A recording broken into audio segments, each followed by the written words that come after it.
हमारी एज जब 60 और 80 के बीच की होती है, उस समय हमें कुछ फिजिकल डिसेबिलिटी महसूस होती है या कुछ शरीर में कमजोरी महसूस होती है। कई बार लगता है कि हम कुछ काम करना चाहते हैं लेकिन उसे करने में सक्षम नहीं है। जैसे हमारी इच्छा नहीं होती कि हम बाहर घूमने जाएं, पैदल चलें, लंबी वॉक करके आएं। जैसे हमेशा बताते हैं कि अच्छी हेल्थ के लिए मॉर्निंग वॉक या इवनिंग वॉक के लिए जाना चाहिए।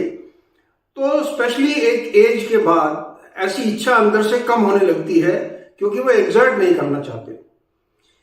अब इसका भी सॉल्यूशन है। ऐसा नहीं है कि ये अगर कोई वॉक नहीं कर रहा है तो उसकी सेहत अच्छी नहीं रहेगी। अच्छी खबर यह है कि इसके अलावा बहुत सी ऐसी चीजें हैं जो मैं आपको इस वीडियो में दिखाऊंगा और बताऊंगा। वीडियो के अंत तक आप बने रहें।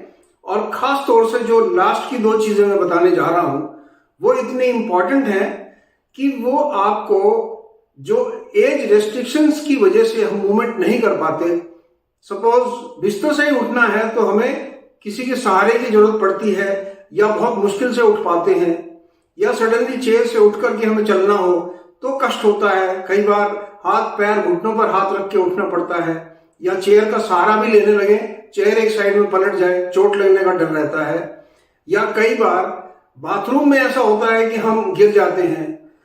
इन सभी समस्याओं से छुटकारा पाना बहुत आसान है और आप अपने जीवन दिनचर्या जो है उसमें छोटे छोटे बदलाव यदि आप करते हैं धीरे धीरे, आपको जिम जाने की जरूरत नहीं है, आपको अचानक कुछ नया करने की या बहुत मजबूत करने की जरूरत नहीं है।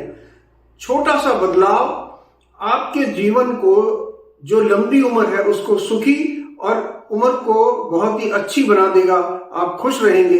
इस वीडियो में मैं आपसे 5 ऐसी चीजें शेयर करूंगा जो आपके लिए मिरेकल साबित होने वाली हैं। क्योंकि जब हम ओल्ड एज में होते हैं 2-3 चीजें बड़ी कॉमन होती हैं। जैसे मसल में क्रैम्प पड़ जाना, उसमें बहुत दर्द होता है, आदमी उठ नहीं पाता, चल नहीं पाता, अचानक गिर जाना, और कई लोग अगर ऊपर वाले की दुआ से ऐसे सब ठीक ठाक है तो वो चलने फिरने में या तो सक्षम नहीं होते या उन्हें किसी के सहारे की जरूरत होती है। सहारा आज की तारीख में इतना मुश्किल वर्ड लगता है क्योंकि आपके बच्चे सभी जॉब में हैं या अपना काम कर रहे हैं, बिजनेस में हैं, जो भी वो कर रहे हैं, वो आपको पुराने समय के जैसे जॉइंट फैमिली में पूरा टाइम बच्चे दे सकते थे, अभी वो आपको नहीं दे पाएंगे। और यदि आपके सहारे के लिए कोई नहीं है और आप खुद इंडिपेंडेंट नहीं है, यानी उठ करके बाथरूम तक नहीं जा सकते, किचन तक नहीं जा सकते पानी लेने, तो आप इंडिपेंडेंट नहीं है, आपको सहारे की जरूरत है और सहारा अवेलेबल नहीं है। अवेलेबल होता है तो किसी को रखना पड़ेगा आपकी सेवा के लिए, जो कि बहुत ही कॉस्टली भी होता है और उनका कोई डेडिकेशन की गारंटी भी नहीं होती है। इसलिए अपने आप को लास्ट डे ऑफ लाइफ तक एक्टिव रखने के लिए, इंडिपेंडेंट रखने के लिए ये 5 चीजें मैं आपको बताने जा रहा हूं, जिससे कि आपकी जीवन सुखद, लंबा और एनर्जीवान होगा। सबसे पहली और सबसे इंपॉर्टेंट चीज होती है, एक एज के बाद आपको भरपूर नींद लेनी चाहिए। सोना कम से कम 8 घंटे। जो बुजुर्ग हैं वो 10 घंटे तक भी सो सकते हैं, जिस तरह बच्चे ज्यादा सो सकते हैं। 8 से 10 घंटे, 8 घंटे तो मिनिमम है। और नींद भी ऐसी जिसमें डिस्टरबेंस कम से कम हो, रात को 3-4 बार उठना ना पड़े, ऐसी नींद। जब आप ऐसी नींद लेते हैं तो आपके अंदर जो इंप्रूवमेंट होता है या जो आपको फायदा मिलता है वो है, सबसे पहले तो आपकी बॉडी रिपेयर होती है। जब आप सो रहे होते हैं आपका जो बॉडी मेटाबॉलिज्म है वो अच्छा बनने लगता है, आपको मन की शांति मिलती है। आपने देखा होगा कई बुजुर्ग अगर उनकी नींद पूरी नहीं होती तो चिड़चिड़ापन रहता है या कई चीजों को भूलने की बहुत जल्दी आदत हो जाती है। उन्हें कुछ भी बताओ वो 2 सेकंड में भूल जाते हैं, नाम भूल जाएंगे, शक्लें भूल जाते हैं। ये भी एक प्रॉब्लम है। एक एंजाइटी बनी रहती है, यानी आदमी को बेचैनी रहती है अंदर से अगर नींद पूरी नहीं है। लेकिन यदि नींद आपकी पूरी है तो आप शांत मन से अपना दिन अच्छा व्यतीत कर सकते हैं, अगले दिन के लिए आपको अच्छे से तैयार कर सकते हैं और अपना जीवन ज्यादा सुखमय बना सकते हैं। नींद को अच्छा बनाने के लिए आपके बेडरूम के अंदर सबसे पहले तो सोने से पहले आपको अपने मोबाइल, लैपटॉप और टीवी ये सब बंद कर देने चाहिए, कम से कम आधा घंटा पहले। क्योंकि जब आप स्क्रीन देखते देखते सोते हैं तो वो भी एक टेंशन का कारण बनती है और आपकी जो नींद है वो डिस्टर्ब होती है। अब लाइट जो है कमरे के अंदर बिल्कुल अंधेरा करके ना सोएं, बहुत हल्की सी लाइट जरूर रखें ताकि अचानक आपको उठना पड़े या आपको ये लगे कि पता नहीं मैं अंधेरे में कहाँ हूं, गलत डायरेक्शन में आप चले जाएं। फिर भी थोड़ी सी लाइट आपके कमरे में होनी बहुत जरूरी होती है। तीसरा, सोने से पहले डीप ब्रीदिंग यानी लंबे सांस, करीबन 5 मिनट तक लंबे सांस आप लेते रहें। उससे क्या होगा कि आपका जो बॉडी स्ट्रेच है वो अच्छा बनेगा, ऑक्सीजन लेवल अंदर अच्छा बन जाएगा और जो आपका जो बॉडी मेटाबॉलिज्म है वो अच्छे से काम करने लगेगा, ब्लड सर्कुलेशन अच्छा होने लगेगा। और यदि आपको पसंद है हल्का सा म्यूजिक सुन के बहुत ही कम वॉल्यूम पर आप सो सकते हैं। तो सोने की तो ये हुई बात। दूसरी जो सबसे इंपॉर्टेंट चीज आती है वो है आपकी सेडेंटरी लाइफ, यानी यदि आप बैठे बैठे जीवन बिता रहे हैं तो आप अपने लिए बहुत बड़ी प्रॉब्लम खड़ी करने जा रहे हैं। कई लोगों की हैबिट होती है रिटायरमेंट के बाद 70 साल 80 साल के बाद वो केवल बैठे रहते हैं, बैठ करके टीवी देखते रहेंगे, खाना बैठ करके ही खाएंगे, कहीं जाना है तो थोड़ा बहुत चले और फिर जाकर के बैठ गए, जहां भी मौका मिला वहां जाकर के बैठे रहे। यदि आप दिन का 70 से 80% टाइम सिर्फ बैठ करके या लेट करके गुजारते हैं तो आप बहुत बड़ी प्रॉब्लम में फंसने जा रहे हैं। इसका सिंपल फार्मूला है कि लगातार नहीं बैठना चाहिए। जब आपको थकान महसूस हो डेफिनेटली आप बैठिए, आधा घंटा बैठिए, आधे घंटे के बाद उठिए, अपने आप को मूव कीजिए, स्ट्रेच कर सकते हैं। इस तरह से आप अपनी बॉडी को स्ट्रेच करें, ऊपर हाथों को स्ट्रेच करें या नीचे की तरफ कंधों को स्ट्रेच करें, किसी भी तरह से बॉडी मूवमेंट इस तरह से आप कर सकते हैं तो आपको एक एनर्जी भी वापस मिलेगी और आपकी जो सेडेंटरी यानी जो शिथिल लाइफ है वो खत्म हो जाएगी। छोटी छोटी चीजें आप बैठना अवॉइड करने के लिए कर सकते हैं। यदि फॉर एग्जाम्पल आपने पानी लेने जाना है, किसी को आवाज ना लगाए, आप उठिए, किचन में जाइए, अपना पानी पीजिए, अपना ग्लास उस जगह पर रख दीजिए जहां वॉशिंग होनी है और वापस आकर के आप 10 मिनट बैठ जाइए। यदि आप कई बार होता है आपको टीवी देखने का शौक है तो टीवी यदि हम बैठ करके इस तरह से देख रहे हैं तो आपकी जो बॉडी है वो शिथिल हो जाती है, मसल क्रैम्प जल्दी बनेंगे, बॉडी में ब्लड सर्कुलेशन धीरे होगा और आप एक लेथार्जिक एटीट्यूड के अंदर जाते जाएंगे। इसका लंबे समय के बाद बहुत बड़ा नुकसान होता है। टीवी भी देखना हो, यदि आपको बहुत समय नहीं बैठना है तो उसका सिंपल तरीका है कि आप चेयर पर ही हाथ रख करके खड़े हो जाइए, थोड़ी देर टीवी देखते रहिए, आपको लगे थकान हो रही है थोड़ी देर बैठ जाइए, फिर थोड़ा सा चल फिर लीजिए, आकर के वापस टीवी देख लीजिए या कुछ और कर लीजिए। छोटी छोटी चीजें हैं जो आपको मूवमेंट में डाल सकती हैं। यदि ऐसा कुछ नहीं है तो आप अपने घर के छोटे छोटे काम, अपने कपड़े तय करके रख दीजिए, अपना बेड ठीक कर दीजिए, घर के अंदर दाएं बाएं कोई चीजें पड़ी हुई है उन्हें ठीक कर दीजिए। ये आपकी बॉडी को एक्टिविटी देगी। इसमें आपको बहुत ज्यादा कोई मेहनत करने की जरूरत नहीं है, वॉकिंग या रनिंग के लिए जाने की जरूरत नहीं है, जिम जाने की जरूरत नहीं है। ये सब काम आप अपने लिए पैदा कर सकते हैं। अपने जो खुद के कपड़े हैं उन्हें ठीक से हैंगर में टांग दीजिए, ये भी आपके लिए एक एक्टिविटी है। एक एज के बाद ये छोटी छोटी जो एक्टिविटी है ये बॉडी को चुस्त दुरुस्त रखेंगी और बॉडी को रिपेयर करती रहेंगी। जो आपकी मसल्स हैं वो मसल पावर कहीं से नहीं आएगी एक एज के बाद, लेकिन आपकी जो मसल्स है वो क्रैम्प यानी उनमें दर्द होने से बचेगा, स्टिफ नहीं होंगी। जो अकड़ जाती हैं मसल्स बुढ़ापे में वो थोड़ी नरम रहेंगी और आपको कंफर्टेबल महसूस होगा। इन चीजों को करते रहने से आपकी जो सेडेंटरी लाइफ है यानी खाली खाली बैठे रहने की जो लाइफ है उससे आप बचे रहेंगे।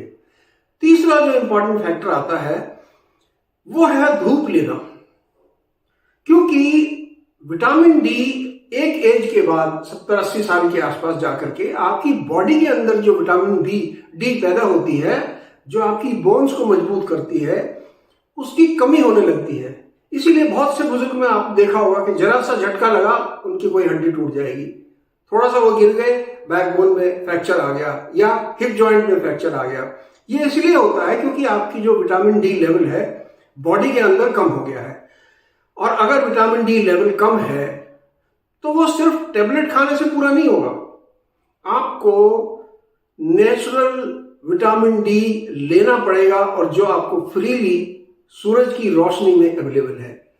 अब आप कहेंगे मैं तो साहब फ्लैट में रहता हूं, सूरज की रोशनी कहां मिलेगी? मिलेगी यदि आप ढूंढने जाएंगे।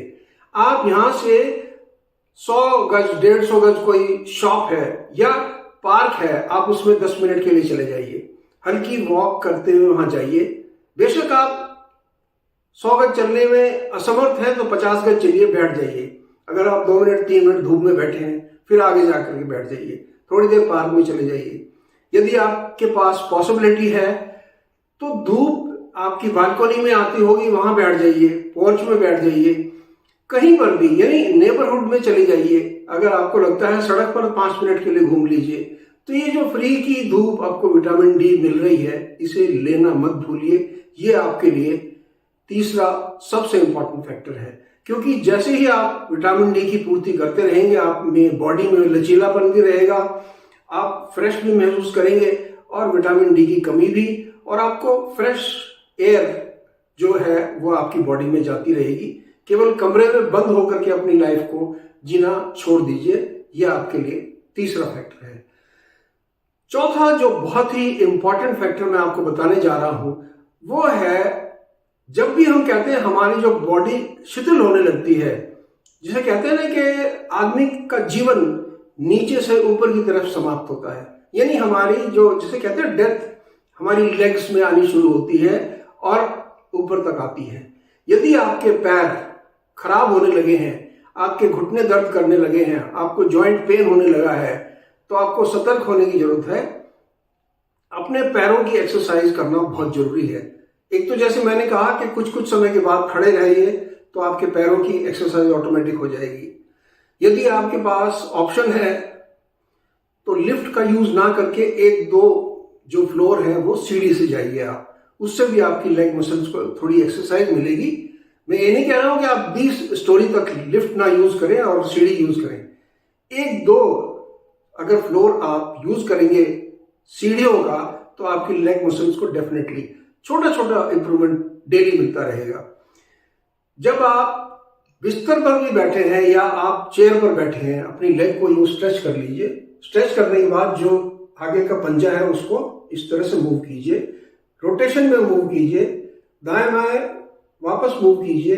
इस तरह से जब आप अपने बॉडी को और अपनी लेग्स को मूव करेंगे, उनके अंदर लचीलापन भी आएगा, आपकी जो मसल्स हैं वो मजबूत भी होती जाएंगी। इसी तरह से आप पैरों का जो सर्कुलर मूवमेंट है वो इस प्रकार से कीजिए, दोनों पैरों का एक एक करके। हाथों का भी आप कर सकते हैं, हाथों के अंदर भी आपके लचीलापन बना रहेगा। यही एक्सरसाइज आपके हाथों के लिए, यही एक्सरसाइज आपकी गर्दन, आईज सब के लिए लागू है। आपकी वेस्ट धीरे से यूं टर्न कीजिए, वापस टर्न कीजिए। बहुत जल्दी जल्दी और झटका देके काम करने की जरूरत नहीं है। एक एज के बाद बिल्कुल शांति से हर चीज होनी चाहिए। तो ये जब आप लेग मसल्स को मूव करेंगे, कई बार आप थोड़ा सा यूं झुक जाइए, फिर धीरे से खड़े हो जाइए। मैं उठक बैठक लगाने के लिए नहीं कह रहा हूं, बहुत छोटा, जिसे उठक बैठक का 1/10 थोड़ा सा यूं कर लीजिए, वापस आ जाइए। इसी से जो आपकी लेग मसल्स हैं वो एक्टिव रहेंगी और आपकी जो प्रॉब्लम है घुटनों में दर्द की, चलने में दिक्कत की, ये सब आपसे दूर रहेंगी। और सबसे बड़ी बात, आप इंडिपेंडेंट रहेंगे, यानी खुद उठ करके अपने बाथरूम जा सकते हैं, खुद उठ करके अपने काम कर सकते हैं, किचन में जा सकते हैं, छोटे मोटे काम अपने आप कर सकते हैं, गार्डन तक जा सकते हैं। अगर आपको शौक है तो छोटी मोटी गार्डनिंग कर सकते हैं। गार्डनिंग करते समय भी या किसी भी काम को करते समय आपको बहुत ज्यादा झुकने की जरूरत नहीं है, क्योंकि ज्यादा झुकने से कई बार हमारा एक एज के बाद बीपी बढ़ने लगता है। इसलिए यदि आप गमलों में भी कोई काम कर रहे हैं गार्डन में, तो छोटे स्टूल या चेयर पर बैठ जाइए और अपना धीरे धीरे काम करता रहिए, उससे भी आपको कंफर्टेबल महसूस होगा। तो ये चौथा आपका फैक्टर है। पांचवा जो सबसे इंपॉर्टेंट मैं बताना चाहता हूं वो ये है कि आपको योगा और मेडिटेशन। अब आप कहेंगे कि साहब मेरा तो मन ही नहीं करता है योगा मेडिटेशन का। पहले तो मैं योगा मेडिटेशन का आपको बेनिफिट बता देता हूं। आपको बैलेंस बनाता है। मेंटल स्टेबिलिटी देता है, पीस ऑफ माइंड देता है, यानी मन की शांति और दिमाग की शांति आपको प्रदान करता है। ये जो भटकाव रहता है हमारे अंदर उसको दूर करता है। योगा हमारी जो बॉडी मसल्स हैं, बॉडी जॉइंट्स हैं, हमारे नी जॉइंट्स हैं, पैरों की उंगलियां हैं, उन सबको मूवमेंट करने की वजह से, वेरियस एक्सरसाइज करने की वजह से हमारी चेस्ट, हमारा ब्रीदिंग प्रॉब्लम, हमारे जो श्वास नली है या डाइजेस्टिव सिस्टम है, सबको सपोर्ट करता है योगा। लाइट योगा एक्सरसाइज, बहुत ज्यादा स्ट्रॉन्ग या स्टिफ होने की आपको जरूरत नहीं है। अगर आपको लगता है कि आप योगा केवल 10 मिनट कर सकते हैं तो केवल 10 मिनट कीजिए। सेलेक्टिव एक्सरसाइज जो आपकी एज के लिए है, यानी हाथों की, उंगलियों की, पैरों के पंजे की, साइकिलिंग मूवमेंट धीरे धीरे पैरों का, हाथों का, ये जो योगा एक्सरसाइज है, और मेडिटेशन, यदि शांति से कुछ समय बैठ सकते हैं। सबसे बड़ा फायदा योगा करने का है कि आपको कोई बहुत बड़ा इक्विपमेंट लाने की जरूरत नहीं है, कहीं जिम जाने की जरूरत नहीं है। अपने कमरे में शांति की एक जगह ढूंढिए, आराम से आलती पालती मार करके बैठ जाइए, आपकी योगा एक्सरसाइज पूरी हो जाएगी। ये योगा का बहुत बड़ा फैक्टर है और बहुत बड़ा फायदा है। अब आपको लगता है कि साहब मैं इतना रेगुलर नहीं हो सकता, मेरे बस की नहीं है कि मैं डेली उठ करके ये करूं, कभी योगा करने जाऊं, कभी धूप में जाऊं, कभी ये करूं। छोड़ दीजिए सारी चीजें। जो मैंने 5 चीजें बताई हैं, यदि आपको अच्छी लगी हैं, आप मेरे चैनल पर नए हैं तो चैनल को सब्सक्राइब, वीडियो को लाइक शेयर करना ना भूलें। अब मैं आपको बताता हूं last but not the least, क्योंकि अपने लिए तो आपको कुछ ना कुछ करना ही पड़ेगा। अगर आपको कुछ भी ये रूटीन फॉलो नहीं करना है, मत कीजिए। सिंपल काम कीजिए। जब भी आपको अंदर से फीलिंग आए कि चलो मैं उठ के थोड़ा चलता हूं, बाथरूम तक चला जाता हूं, किसी छोटे बच्चे के साथ, आपके ग्रैंड चिल्ड्रन हो या आस पड़ोस में कोई हो, उनके पास मिल आता हूं, जरूर जाइए, ये मूवमेंट रखिए। आज एक बर्तन ही धो देता हूं, मेरा ग्लास गंदा पड़ा है, मैं अपने आप धो देता हूं। आप ये एक्टिविटी कर लीजिए। अपने जो बेड की चादर है उसे झाड़ करके दोबारा बिछा दीजिए। ये भी अगर आप करते हैं तो भी आप सेडेंटरी लाइफ से बचे रहेंगे। और अगर आप ये भी नहीं कर सकते तो बहुत बड़ा क्वेश्चन मार्क है, जिसके बारे में मैं आपसे बात नहीं करना चाहूंगा। ये सब प्रॉब्लम आप खुद सॉल्व कर सकते हैं और आपको फायदा, नंबर 1, आप बाथरूम में खड़े खड़े गिरेंगे नहीं। गिरने की बहुत बड़ी प्रॉब्लम होती है बुजुर्गों के अंदर। आप स्लिप नहीं होंगे, आप किसी का सहारा नहीं लेंगे, क्योंकि बिना हेल्प के बाथरूम जाना ये भी एक अचीवमेंट है 80 साल की उम्र के बाद। इसलिए इन चीजों को फॉलो कीजिए। वीडियो अच्छी लगी हो तो अपने कमेंट बॉक्स में अपने कमेंट जरूर दीजिए। इसी प्रकार की और वीडियो देखने के लिए मेरे चैनल से जुड़े रहें। मैं उम्मीद करता हूं कि आप हेल्दी रहें एक एज के बाद और खुश रहें। आपका जीवन लास्ट डे ऑफ लाइफ तक एक्टिव रहना चाहिए। मैं इस वीडियो में यही मैसेज देना चाहता हूं। Take care, God bless.